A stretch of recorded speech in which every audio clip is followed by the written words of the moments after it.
Et cet hiéroglyphe à mon bras. Une spatule à ton bras. 3. Et d'où savez-vous que je dois l'avoir? Dieu! C'est lui! Ah oui, c'est moi. Mais qui, lui? C'est Emmanuel! Tu fus enlevé par des bohémiens? Tout près d'un château. Oh, bon docteur, si vous me rendez à ma noble famille, mettez un prix à ce service. Des monceaux d'or n'arrêteront pas mes illustres parents. Voici ta mère. Et nourrice. Ta propre mère. Non, expliquez-vous. Voici ton père. Oh, aïe de moi. Est-ce que la nature ne te l'a pas dit 1000 fois? Jamais. C'est clair, il ne l'épousera pas. Ah, ni moi non plus. Ni vous. Et votre fils? Vous m'aviez juré. Mais j'étais fou, si pareil souvenir engagé, on serait tenu d'épouser tout le monde. Si l'on y regardait de si près, personne n'épouserait personne. Des fautes si connues, une jeunesse déplorable. Oui, déplorable. Et plus qu'on ne croit. Je n'entends pas nier mes fautes. Ce jour les a trop bien prouvées. Qu'il est dur de les expier après 30 ans d'une vie modeste. J'étais née, moi, pour être sage. Et je la suis devenue, sitôt qu'on m'a permis d'user de ma raison. Mais dans l'âge des illusions, de l'inexpérience et des besoins, où les séducteurs vous assiègent pendant que la misère vous poignarde, que peut opposer une enfant à tant d'ennemis rassemblés? Elle nous juge ici sévèrement qui peut-être en sa vie a perdu 10 infortunés. Elle a raison. Que trop raison. Elle a, mon Dieu, raison. Mais que nous font, mon fils, les refus d'un homme injuste? Ne regarde pas d'où tu viens, vois où tu vas, cela seul importe à chacun. Dans quelques mois, ta fiancée ne dépendra que d'elle-même, elle t'acceptera, j'en réponds. Vis entre une épouse et une mère tendre qui te chériront à qui mieux. Sois gai, libre et bon pour tout le monde. Il ne manquera rien à ta mère. Tu parles dormant. Et je me tiens à ton avis. Nous attendrons. Et la noblesse et le château, vous êtes posé à la justice. Elle allait me faire faire une belle sottise, la justice. Après que j'ai manqué pour ces maudits 100 écus d'assommer 20 fois monsieur, qui se trouve aujourd'hui mon père. Et puisque le ciel a sauvé ma vertu de ses dangers, mon père, agréez mes excuses. Et vous, ma mère, embrassez-moi. Le plus maternellement que vous pourrez. Cet événement qui me dérange. Monseigneur, arrêtez! Collier m'arrive pas! Je viens payer madame avec la dot que ma maîtresse me donne. Au diable la maîtresse, il semble que tu conspires. Ah oui, payé. Viens. Mon oncle j'envoie, c'est sortons! Mais non, s'il vous plaît, que vois-tu donc? La bêtise est à l'acheter! Pas plus de l'une que de l'autre. Que tu l'épouses à gré puisque tu la caresses! Je la caresse, mais je ne l'épouse pas. Vous êtes bien la seule en nous obtenir! C'est donc ça de l'amour. Mais avant de nous quitter, je t'en supplie, envisage bien cette chère femme-là.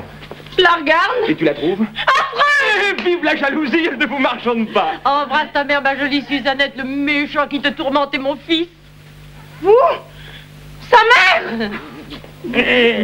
C'est donc de tout à l'heure Non, mon cœur entraîné vers lui ne se trompait que de motif, c'était le sang qui me parlait. Et moi, le bon sens, ma mère, qui me servait d'instinct quand je vous refusais, quand j'étais loin de vous haïr, témoin à l'argent. Il est à toi. Reprends ton billet, c'est ta dot. Tiens, prends encore celle-ci.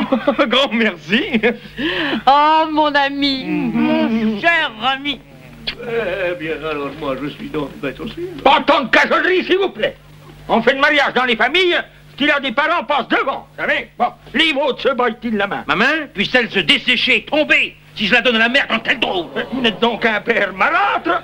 En ce cas, notre gars plus de parole. Oh, mon oncle.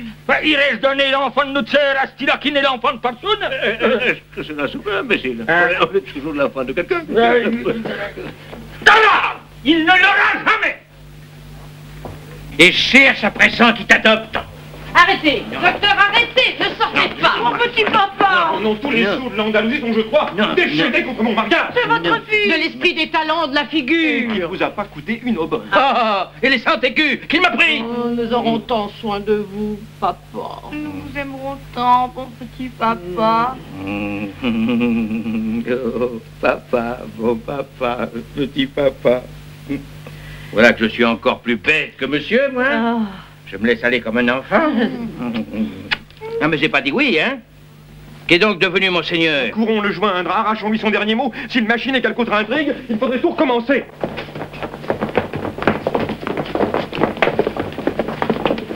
plus bête encore que monsieur.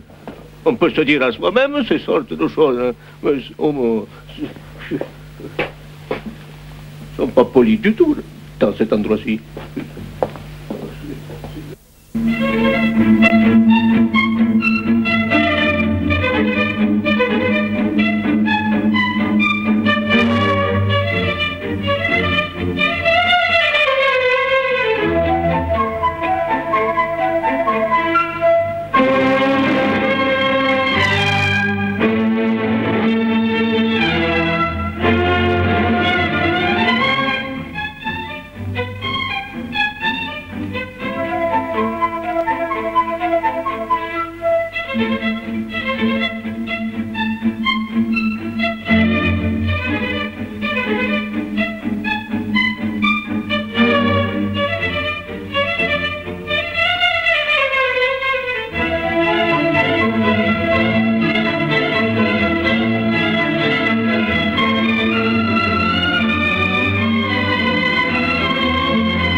Eh bien, Amour, es-tu contente? Elle a converti son docteur, cette fine langue dorée de ma mère. Malgré sa répugnance, il l'épouse. Et ton bourru donc les bridés. Il n'y a que mon seigneur qui rage, car enfin notre hymen tout à l'heure va devenir le prix du leurre. Ris donc un peu de ce beau résultat. As-tu rien vu de plus étrange? Plutôt d'aussi gai. Nous ne voulions qu'une dot arrachée à l'excellence. En voilà deux dans nos mains qui ne sortent pas des siennes. Une rivale acharnée te poursuivait, j'étais tourmenté par une furie. Tout cela s'est changé pour nous dans la plus bonne des mers. Hier, j'étais comme seul au monde, et voilà que j'ai tous mes parents. Pas si magnifiques, il est vrai, que je me les étais galonnés, mais assez bien pour nous, qui n'avons pas la vanité des riches. Aucune des choses que tu avais disposées, que nous attendions, mon ami, n'est pourtant arrivée. Le hasard a mieux fait que nous tous, ma petite. Ainsi va le monde. On travaille, on projette, on arrange d'un côté, la fortune accomplie de l'autre. Et depuis l'affamé conquérant qui voudrait avaler la terre, jusqu'au paisible aveugle qui se laisse mener par son chien, tous sont le jouet de ses caprices. Encore, l'aveugle qui se laisse mener par son chien est-il souvent mieux conduit, moins trompé dans ses vues que l'autre aveugle avec son entourage.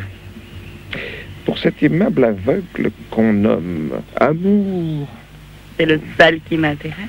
Permets donc que, prenant l'emploi de la folie, je sois le bon chien qui le mène à ta jolie mignonne porte.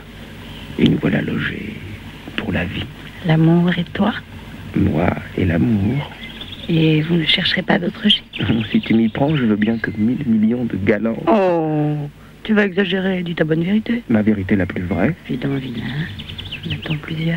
Oh, que oui! Depuis qu'on a remarqué qu'avec le temps, vieille folie devienne sagesse, et qu'ancien petit mensonge assez mal planté, on produit de grosses vérités, on en a de 1000 espèces, et celles qu'on sait sans oser les divulguer, car toute vérité n'est pas bonne à dire, et celles qu'on vante sans y ajouter foi, car toute vérité n'est pas bonne à croire, et les serments passionnés, les menaces des mères, les protestations des buveurs, les promesses des gens en place, le dernier mot de nos marchands, cela ne finit pas. Il n'y a que mon amour pour Suzon, qui soit une vérité de bonne aloi. J'aime ta joie parce qu'elle est folle. Elle annonce que tu es heureux. Mais parlons du rendez-vous du comte. Non, plutôt n'en parlons jamais. Il a failli me coûter Suzanne. Tu ne veux donc plus tous les lieux? Si vous m'aimez, Suzon, votre parole d'honneur sur ce point, qu'il s'y morfonde, et c'est sa punition. Il m'en a plus coûté à l'accorder que je n'ai de peine à le rompre. Il n'en sera plus question. Et ta bonne vérité? Je ne suis pas comme vous autres savants, moi je n'en ai qu'une. Et tu m'aimeras un peu? Beaucoup. Ce n'est guère. Et comment? En fait d'amour, vois-tu, trop n'est pas même assez. Je n'entends pas toutes ces finesses, moi. Je n'aimerais que mon mari. Mais tiens, parole, et tu feras une belle exception à l'usage.